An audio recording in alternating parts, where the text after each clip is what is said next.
turno. Iglesia Bautista Roca de los Siglos se complace en presentar su programa El Poder de la Palabra. Estamos en 1175 West, 600 North, Salt Lake City, Utah.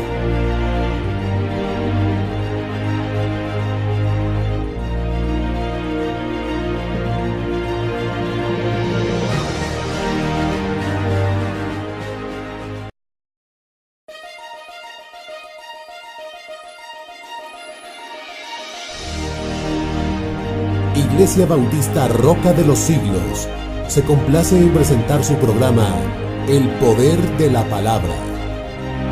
Estamos en 1175 West, 600 North, Salt Lake City, Utah.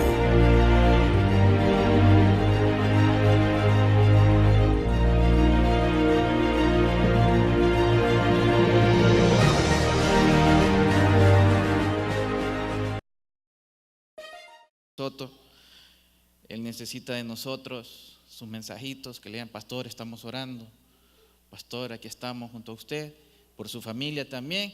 Y la segunda, hoy es una petición personal, sí, le pido por favor que me lleven sus oraciones, porque esta semana he estado un poco quebrantado de salud. Yo tengo un problema en mi espalda, 3 discos herniados, en la cual por motivos de fuerza mayor no me he podido someter a alguna cirugía, y pues solamente tomo calmantes para aliviar el dolor, pero hay días en los que no me puedo levantar de ninguna manera de mi cama.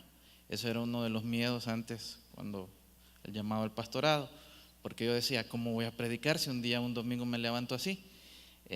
Hoy me tocó, pero por gracia de Dios aquí estamos, y pues vamos a leer su palabra y vamos a meditar en los minutos que nos quedan. Y le voy a pedir que nos vayamos a la carta a los Filipenses, si es tan amable, en el capítulo 1, versículo 7. Esta vez seguiremos en la carta a los Filipenses, tomando como base, no sé si usted se recuerda que para el 31 de diciembre estuvimos hablando acerca de la soberanía de Dios. Entonces, haciendo como una miniserie, hoy seguimos en la carta a los Filipenses, capítulo 1, versículo 7. Si usted ya lo encontró, me regala un amén para que demos inicio a la lectura, todos juntos, gozosos. Amén, hermanos. La palabra de Dios la leemos todos en el nombre del Padre, del Hijo, y nos extendemos hasta el 8, y del Espíritu Santo. Amén. Como me es justo sentir esto de todos vosotros, por cuanto os tengo en el corazón y en mis prisiones, y en la defensa y confirmación del Evangelio, todos vosotros sois partícipes conmigo de la gracia, porque Dios me es testigo de cómo os amo a todos vosotros con el entrañable amor de Jesucristo. Padre Celestial, te damos gracias porque en tu soberana voluntad nos has permitido ver la luz de otro día, poder ver y contemplar la creación, Señor. Oíamos a los hermanos anteriormente cómo daban gracias por la nieve, cómo daban gracias por el clima. Nosotros estamos aquí para agradecerte. Nosotros estamos aquí para presentarte un corazón contrito y humillado y decirte: Señor, obra en nosotros. Para decirte: Señor, aquí está tu iglesia. Para decirte: Señor, que sea tu Espíritu Santo guiándonos a través de la palabra. Que no sean conocimientos vanos, finitos de hombre. Que sea tu palabra la que no se equivoca. Que sea tu palabra la que vivifica. Que sea tu palabra la que es eterna. Que sea tu palabra la que transforma. En el nombre de Jesús. Amén. Pueden tomar asiento, mis amados hermanos. Y pues, como se lo estaba diciendo, no sé si usted recuerda que el 31 de diciembre estuvimos hablando acerca de un año más conociendo la soberanía de Dios. Y para esa reflexión o para esa meditación tomábamos como versículo base o texto base Romanos capítulo 8, versículo 28, un versículo que usted se lo sabe, que usted lo vive, que usted pone en práctica. Amén, iglesia. Que es: a los que aman a Dios, todas las cosas les ayudan a bien. Esto es conforme a su propósito son llamados. ¿Y por qué recapitulábamos este versículo porque era la base para tener como precedente de cómo poder entender la soberanía de Dios. Y hablábamos de la soberanía de Dios, que Él es el autor, Él es el hacedor, Él es el creador y tiene todos los derechos y toda la potestad sobre su creación y sobre nosotros. Todo lo que nos pasa, absolutamente lo que es los hijos de Dios, ayuda bien. Porque en su voluntad, que es perfecta, solamente eso lo está utilizando para moldearnos y asemejarnos cada día más a su Hijo amado Jesucristo. Absolutamente, iglesia. Entonces, después de eso, que nosotros podíamos entender que Dios hace, que Dios es el que declara, que Dios es el que decreta y no nosotros, como por ahí unos que se reúnen en la mañana, atan al diablo, en la tarde se vuelven a reunir, lo desatan, después agarran aceite que para echarle a una casa que ellos quieren. No, hermano, el aceite es para comer, es para cocinar. Para eso es el aceite, no es para otras cosas. Pero eso es cuando nosotros no conocemos quién es Dios. Pero eso es cuando nosotros no desviamos y en lugar de escudriñar las escrituras, empezamos a oír a hombres que solo dicen: es que yo tuve un sueño. Es que el Señor ayer en la noche me habló mediante sueños. No, mis amados hermanos, el Señor ha hablado por medio de 66 libros. Si ese hermano le dice eso, es que quizás le hicieron daño los tacos, solamente. Y ahora, después empezamos a ver la carta a los Filipenses, una carta donde pusimos como precedente que Pablo, y lo vuelvo a repetir nuevamente, se encuentra en una prisión, que Pablo se encuentra encadenado. Y cuando nosotros estudiábamos hace un par de domingos el versículo 6, llegábamos a entender y leíamos a través de su palabra lo que nos decía Pablo, que estando persuadido de esto, que el que comenzó en vosotros la buena obra la perfeccionará hasta el día de Jesucristo. ¿Y qué aprendimos ahí? Que en la soberanía de Dios reside nuestro descanso, que en la soberanía de Dios vamos a confiar, que en la soberanía de Dios nosotros vamos a encontrar la plenitud. Porque Él, mi amada iglesia, está haciendo todo para nuestro bien. Porque si Él comenzó lo que está haciendo en usted, lo terminará, será fiel, será justo hasta el día de Jesucristo. Y eso va a ser cuando Él venga o cuando Él se lo lleve a su presencia. Pero será el Señor dándole la convicción, será el Señor dándole esa fe que usted necesita para seguirle cada día más. Entonces, después de entender que debemos confiar absolutamente en la soberanía de Dios, encontramos ahora al apóstol diciéndonos en el versículo 7, en el versículo 8, como me es justo sentir esto de todos vosotros. Mire lo que le está diciendo a los filipenses. Como me es justo sentir esto de todos vosotros. ¿Y qué es lo que sientes, Pablo? Pues en el versículo 3 nos lo decía: doy gracias a Dios siempre que me acuerdo de ustedes. Siempre en todas mis oraciones rogando con gozo. Gozo sentía el apóstol. Y eso lo recuerda en el versículo 7. Dice: por cuanto os tengo en el corazón. ¿Y en dónde más, Pablo? Y en mis prisiones. Y en la defensa y confirmación del evangelio. Ahí los tenía el apóstol Pablo, a la iglesia de Filipos. Así como hace un momento acaba de leer el hermano, una iglesia radicada en Macedonia. Una iglesia que no tenía los recursos suficientes, pero había ayudado al apóstol, pero había estado con él en todo momento. No lo había dejado solo, no lo había dejado abandonado. Una iglesia que había respondido por él. Y aquí el apóstol Pablo, vamos a ver 2 puntos esta tarde. Uno, cómo se dirige hablándonos congregacionalmente, de una manera igualitaria, sin dejar por un lado a nadie, para que aprendamos lo que es, o recordemos lo que es el cristianismo puro, Dice, como me es justo sentir esto. ¿De quiénes? De todos. Él no dice de un grupo. Él no dice solo el ministerio de alabanza. Él no dice allá del ministerio de multimedia. No, Él está hablando de toda la iglesia. Como me es justo sentir esto de todos vosotros, por cuanto os tengo en el corazón y en mis prisiones y en la defensa y confirmación del evangelio.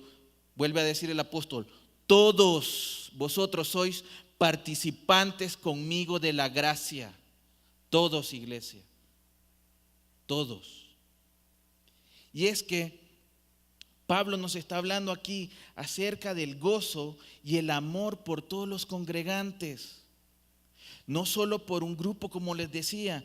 Mis amados hermanos, si nosotros examinamos el capítulo 1, y quiero, si usted tiene su Biblia abierta ahí, que lo pueda observar, por favor, vemos cómo Pablo nos está haciendo un llamado a que reflexionemos en estas palabras y veamos cómo Él está siendo partícipe a toda la iglesia. Mire usted el versículo 1, cómo empieza el primer capítulo. Pablo y Timoteo, siervos de Jesucristo. ¿Qué dice, iglesia?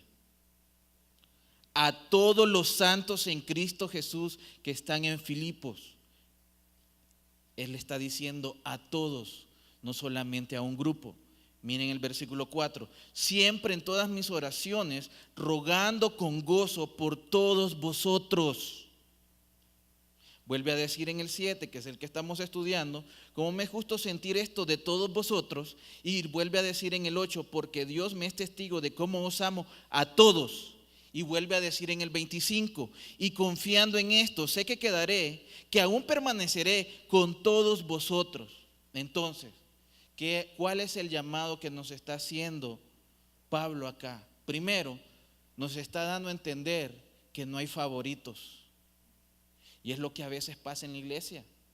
Es lo que a veces, o mejor dicho, es de lo que se está llenando. Y no debería de ser así. Que empezamos a crear grupos elitistas. Ah, no, es que este hermanito piensa como yo pienso. Y con él sí me gusta salir. Ah, no, ya viste que él no. Mira, hermano, vamos a saludar al hermano que va entrando. ¿Y quién es ese? No, hace como 3 domingos que se está congregando. No, todavía me huele a carne. Sí, así somos. Así somos, lamentablemente. ¿No te acuerdas de dónde te sacó Dios? ¿No te acuerdas de la misericordia que Él ha tenido? ¿No te acuerdas que con amor eterno te ha amado, que no habías hecho nada, ni bueno ni malo, pero Él así te amó? Y estamos con esos grupos dentro de la iglesia, haciendo divisiones. Cuando nosotros vemos la historia de la iglesia primitiva y nos vamos para el libro de Hechos en el capítulo 2, cuando tenían todas las cosas en común,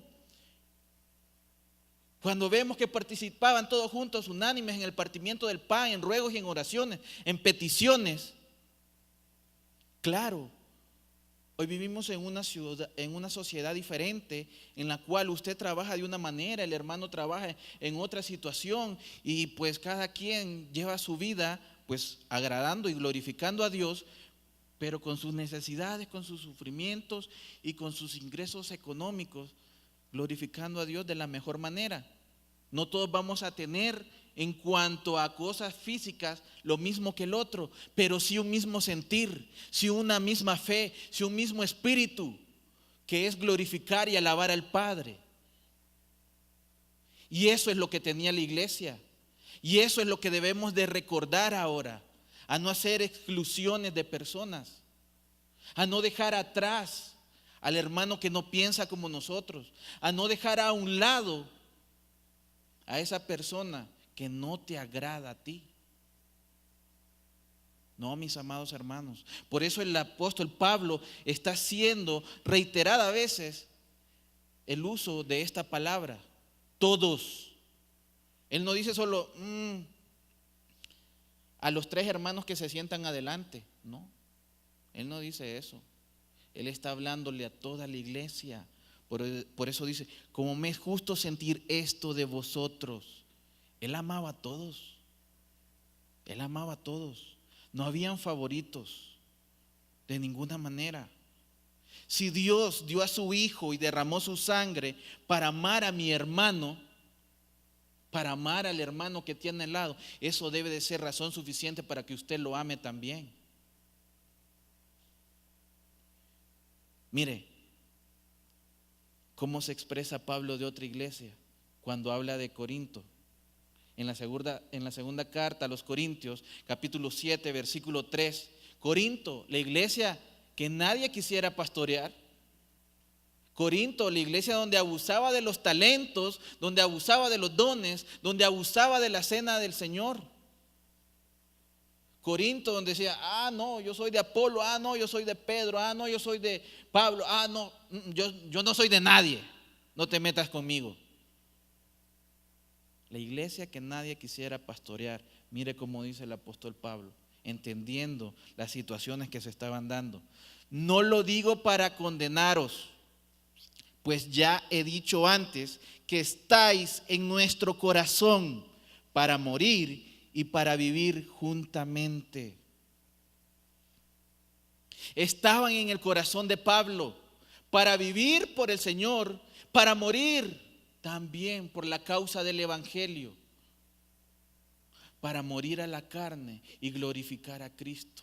Él no estaba condenando, él estaba haciendo una rogativa, él estaba exhortando, él estaba haciendo un llamado a la iglesia para que los creyentes volvieran su mirada al Señor, para que los creyentes entendieran que el apóstol lo llevaba en su corazón. Lo mismo que nos está diciendo, o lo mismo que le está diciendo a la iglesia de Filipos.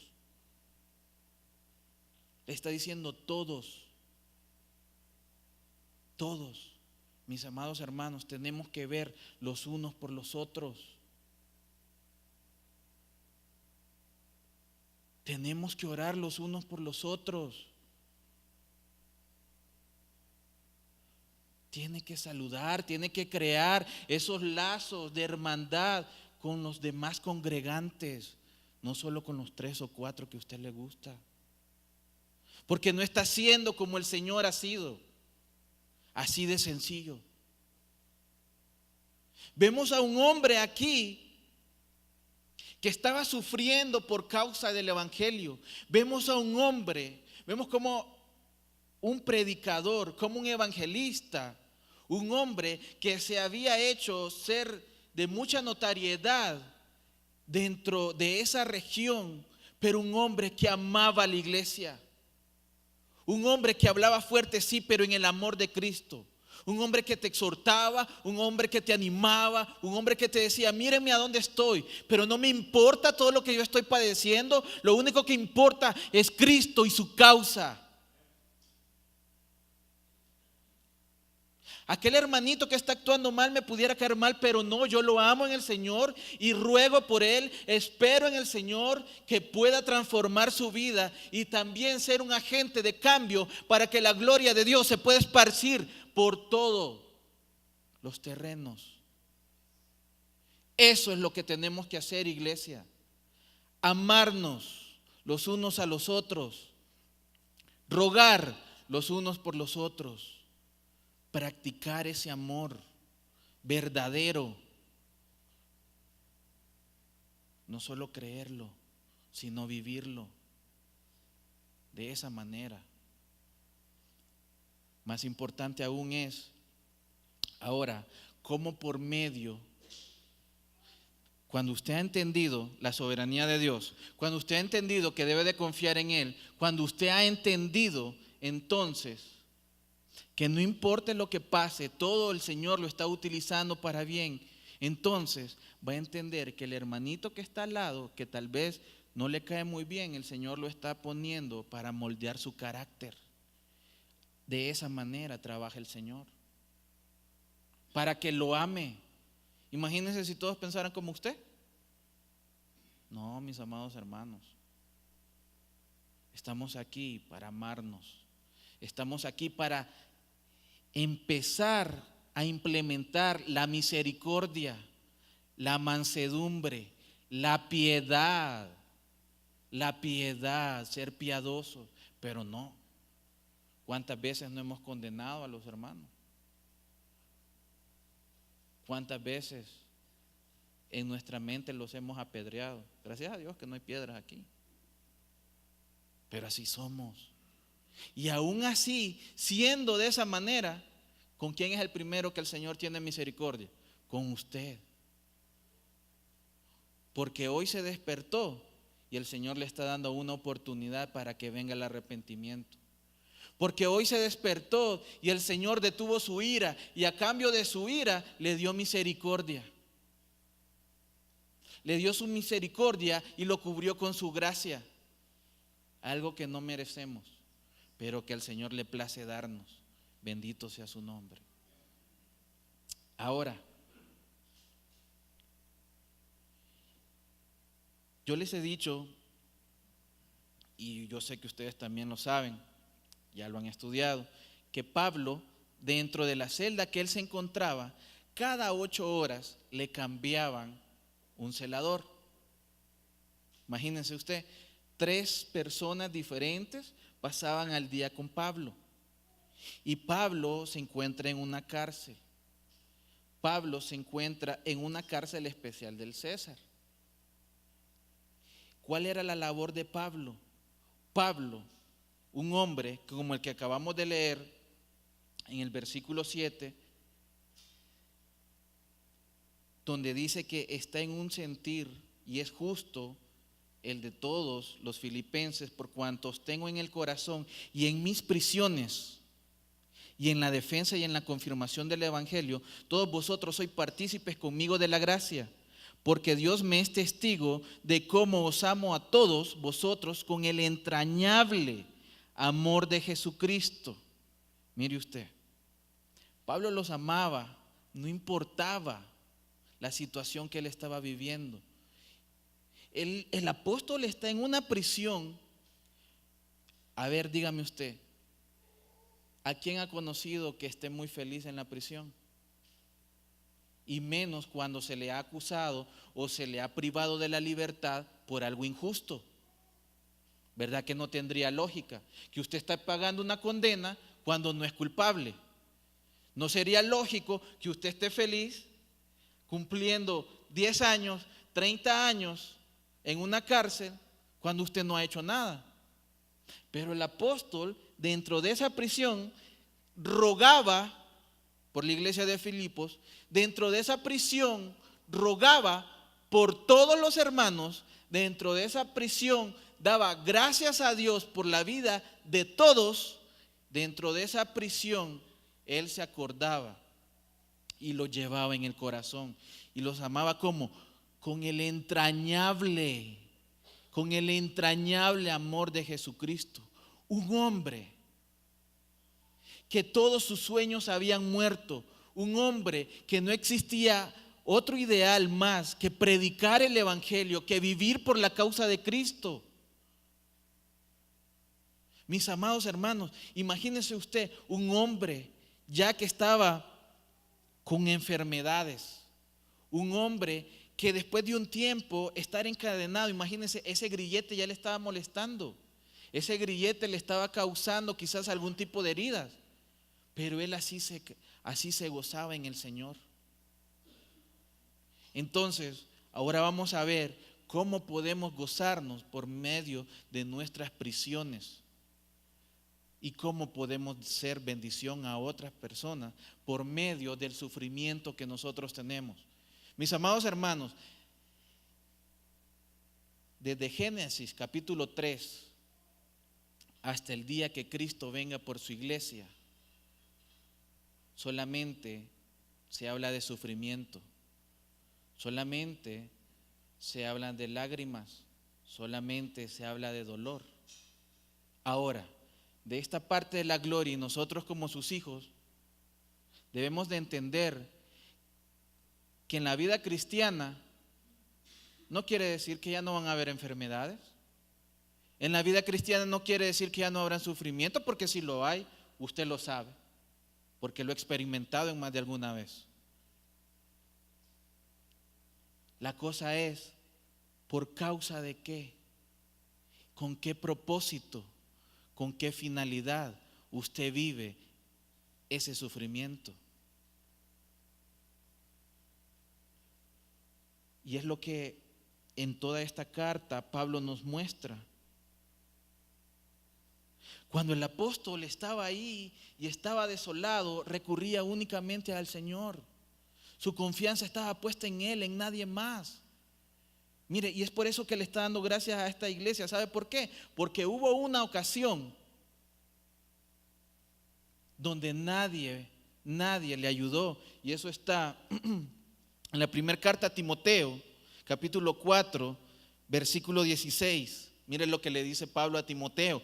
En mi primera defensa, ninguno estuvo a mi lado, sino que todos me desampararon. No les he tomado esto en cuenta. El apóstol ya había estado en prisión y ahí en la prisión lo abandonaron. Y ahí en la prisión nadie en esa ocasión estuvo por él. Y eso solamente le hizo recordar al apóstol ¿a qué? A que la plenitud se encuentre en Cristo, a que el gozo se encuentre en Cristo, porque un día no va a haber nadie para ti, pero Cristo va a estar para ti. Porque un día quizás no tengas el empleo de donde dependías, pero eso te va a ayudar a depender más de Dios y aprender que Él va a tener cuidado de ti. Él utiliza los sufrimientos, las necesidades, los padecimientos que pasamos en esta vida para mostrarnos que debemos gozarnos, porque Él está obrando en nosotros, no solamente para formarnos como Cristo, sino que por medio de nuestras heridas, por medio de nuestras enfermedades, mi amada iglesia, físicas, usted va a poder ser utilizado por el Señor para que otras personas sean sanados del alma. Pero ¿cómo? ¿De qué manera? Pues cuando en medio de la tormenta, cuando en medio de la enfermedad, usted glorifica a Dios. No quiere decir que usted no le puede pedir por sanidad al Señor. Claro. Entonces, Señor, si es tu voluntad, sáname. Pero si no, Señor, ayúdame a glorificarte por medio de mis padecimientos, para que otros vean cómo tú te perfeccionas en mi debilidad, para que otros vean cómo tú te perfeccionas y cómo te glorificas en medio de mis necesidades. Porque lo que el mundo no entiende es que yo, a pesar de padecer, yo a pesar de sufrir, me mantengo firme sirviéndole a un Dios todopoderoso. Eso el mundo no lo entiende.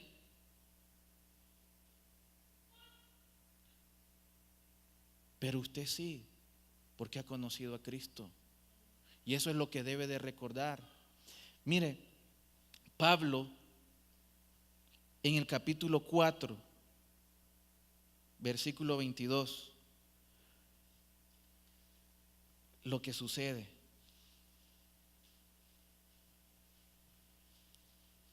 Pablo estaba en el pretorio, una cárcel especial, como un cuartel, donde en esta situación habían 9,000 soldados, 9,000 soldados sirviendo al César, 9,000 soldados especializados en matar, descuartizar a cualquier enemigo en contra del César. Estos 9,000 eran soldados élite, podemos decir así como el SWAT acá, o como los marinos. ¿Me entiende? Era gente preparada y con conocimiento de armas, de lanza, de escudo, de espada. 9,000 soldados dispuestos a matar. Y que de hecho habían derrocado varios imperios. De hecho habían matado a varios emperadores. Y mire, cuando creemos que el evangelista había sido puesto en prisión, Dios, cómo utiliza todos los parámetros para la gloria de Él. Había puesto a Pablo dentro de una prisión, pero dentro de la prisión desata la palabra del evangelio, porque era uno tras otro y tras otro cuidando a Pablo. 8 horas, pum, cambio. Otras 8 horas, pum, otro celador ahí. 9,000 de estos. Y mire cómo dice Pablo: todos los santos os saludan. ¿Cuáles santos? Y especialmente los de la casa de César, los del pretorio, los de la prisión. Entonces, ¿qué quiere decir? El Señor pudo haber usado a Pablo en la calle, sí, pero en este momento el Señor está usando a Pablo para que Pablo llevara el evangelio a los soldados romanos. ¿Y de qué manera lo utilizó? Estando en una prisión. Habían encarcelado al evangelista, pero no habían atado la palabra, porque la palabra tiene poder. Entonces, ¿qué quiere decir, mi amada iglesia? Tienes que reflexionar, tienes que preguntarte si realmente estás sufriendo, si realmente le estás dando más de lo que le puedes dar a Cristo. Para el concilio de Nicea, por el siglo IV, se habían reunido 318 delegados. Y de estos 318 delegados, menos de 12 estaban en completamente funcionalidad de su cuerpo. ¿Qué quiere decir? Que el resto, todos habían perdido un ojo, les habían amputado una mano, les habían quitado una pierna por causa del evangelio, por seguir a Cristo. Nosotros no hemos sufrido, hermanos. Dios ha sido demasiado bueno con nosotros, que nos da la comodidad de podernos reunir libremente, de poder aprender de Él libremente en esas butacas tan cómodas que tienen. Y aún así nos cuesta congregarnos, y aún así nos pesa, y aún así tenemos que crear nosotros horarios para que no pongamos el horario a las 10. No, es que muy temprano. Los hermanos, hay que dejarlos descansar. No, pongámoslos a las 6. No, es que ya viene la tormenta de nieve y ya no van a querer ir. Entonces hay que ir adecuando un horario. ¿Por qué? Para satisfacer nosotros, para que nos sintamos bien nuestra carne. Cuando había gente que daba la vida por el Señor, cuando había gente que, ¿tú crees en Cristo? Sí, yo creo en Cristo. ¡Pah! Les volaban el brazo. ¿Qué te ha costado seguir a Cristo? ¿Qué te ha costado a ti? ¿Por qué no oras por tus hermanos? ¿Por qué no amas a la persona que tienes al lado?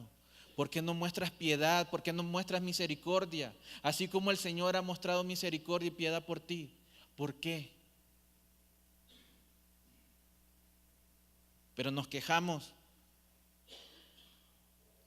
Tenemos una enfermedad. No, Señor, pero si yo te sirvo.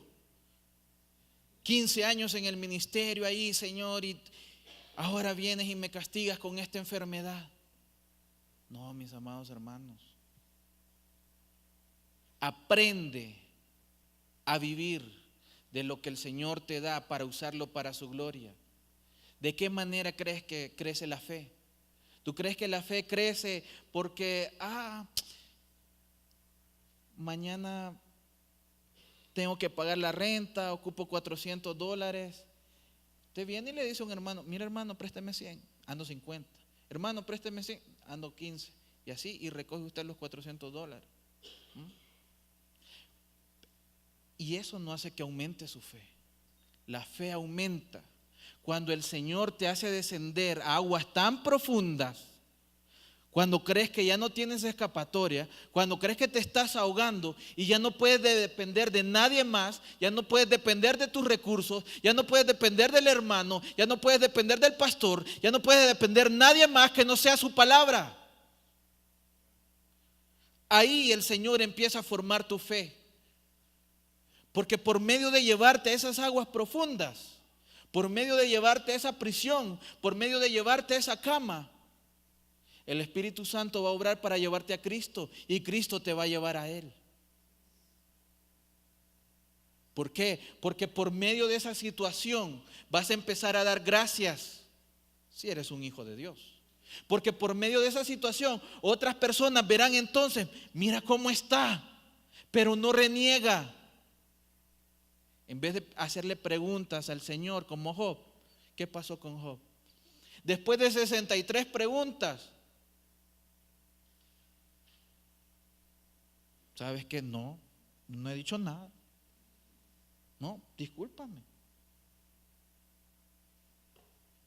Después de 63 preguntas que el Señor le hizo, no. Mejor se retracta Job. Mejor agachó la cabeza. Porque nosotros no nos podemos comparar a nuestro Creador, pero nosotros sí podemos vivir para Él. Hermano, usted se puede imaginar una persona en una prisión, teniendo enfermedades, sufriendo hambre. Pablo había sido 3 veces azotado. Pablo había sido 3 veces golpeado a palos. Pablo había 3 veces naufragado y se encontraba en una prisión con mucho gozo. ¿Saben? Cuentan la historia que para la Segunda Guerra Mundial un soldado había caído preso en manos enemigas en un cuartel en Vietnam. Y este soldado era cristiano y lo tenían ahí en las mazmorras. Y lo que hacían era que cada día lo dejaban salir de la mazmorra, pero para limpiar las letrinas, los baños. Y él iba y limpiaba día a día las letrinas y limpiaba y todos los excrementos y oliendo toda esa pudrición.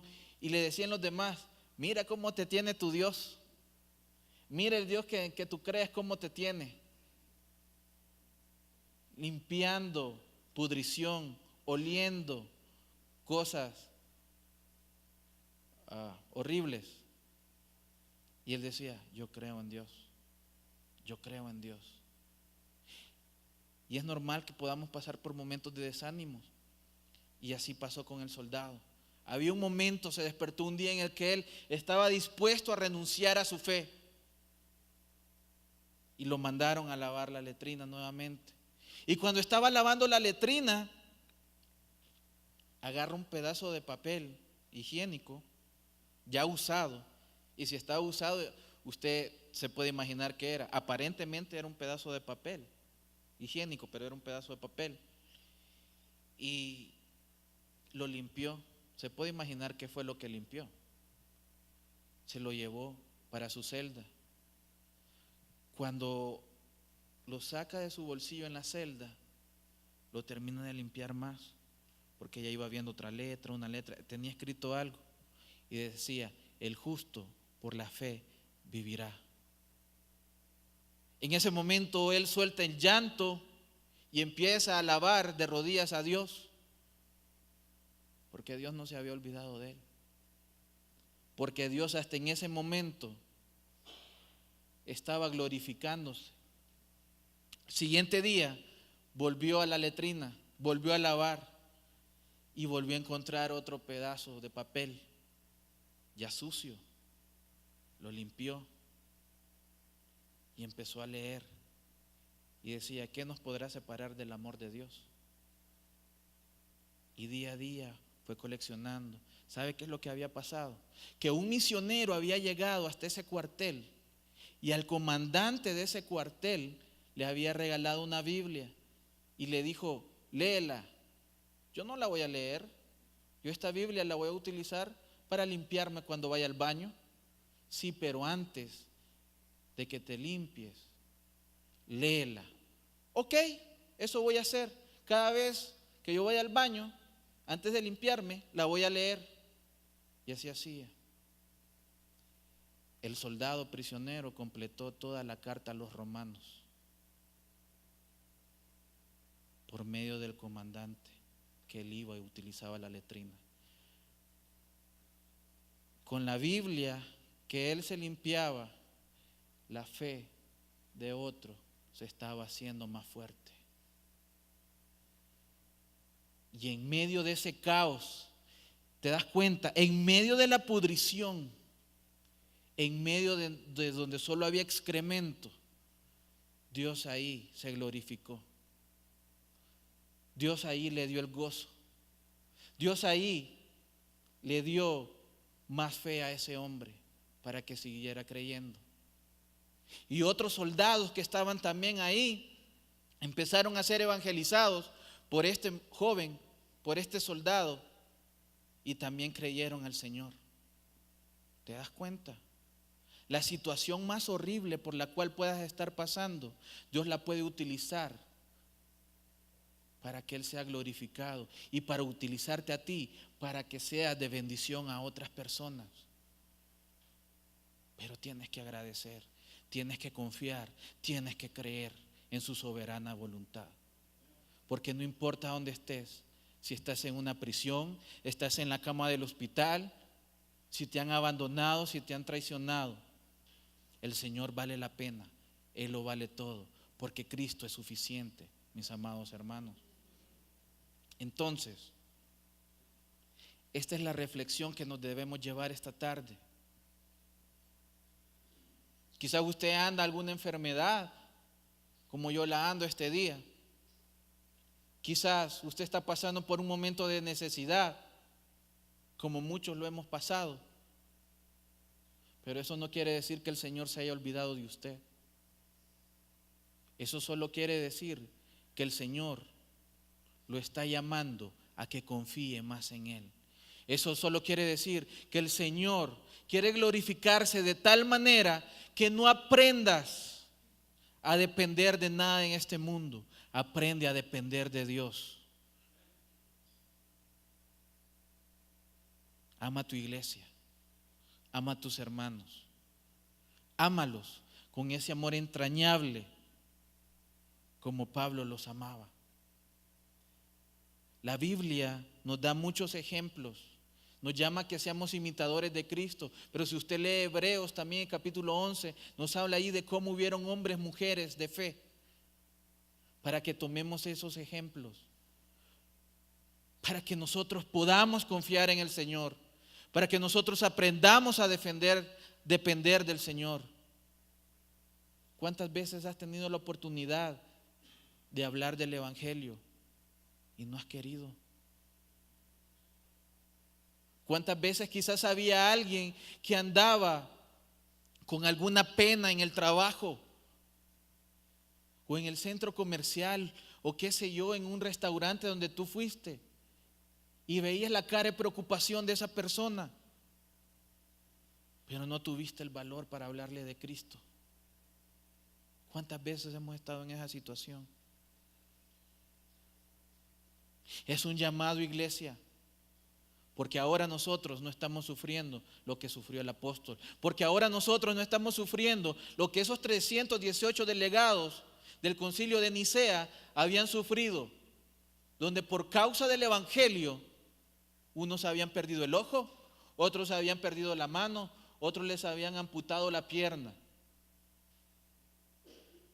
No estamos en ese tiempo donde tenías que decir: salve el César, o yo creo en Cristo, y eras decapitado. No estamos en esos tiempos. Hoy podemos decir libremente que creemos en el Rey de Reyes y Señor de Señores, pero no solo basta decir, hay que hacer. Si tú no le hablas a esa gente de Cristo, ¿quién crees que lo hará?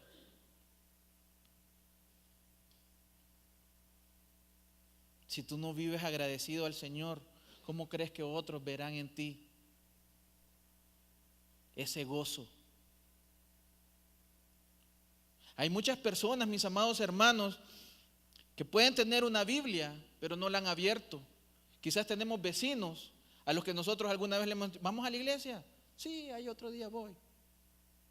¿Y cómo va a querer ir a la iglesia si usted le pasa gritando a su esposa? ¿Cómo va a querer venir a la iglesia si usted pasa maltratando a sus hijos? ¿Cómo va a querer venir a la iglesia si usted no respeta a su jefe?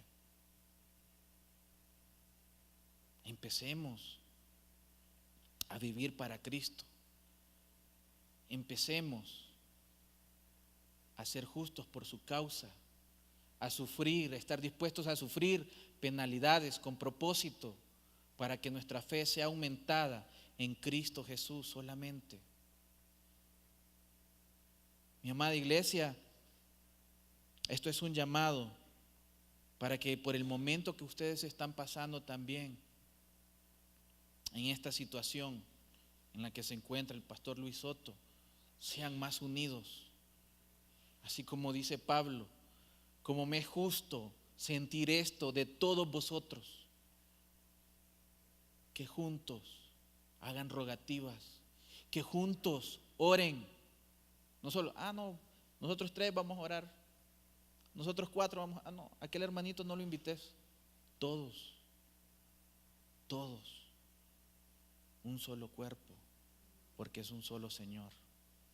Vamos a orar. Padre Celestial, te damos gracias. Para más información, preguntas y comentarios, visite nuestra página web www.cbtroca.com, donde encontrará este y otros recursos enteramente a su disposición. Hasta la próxima.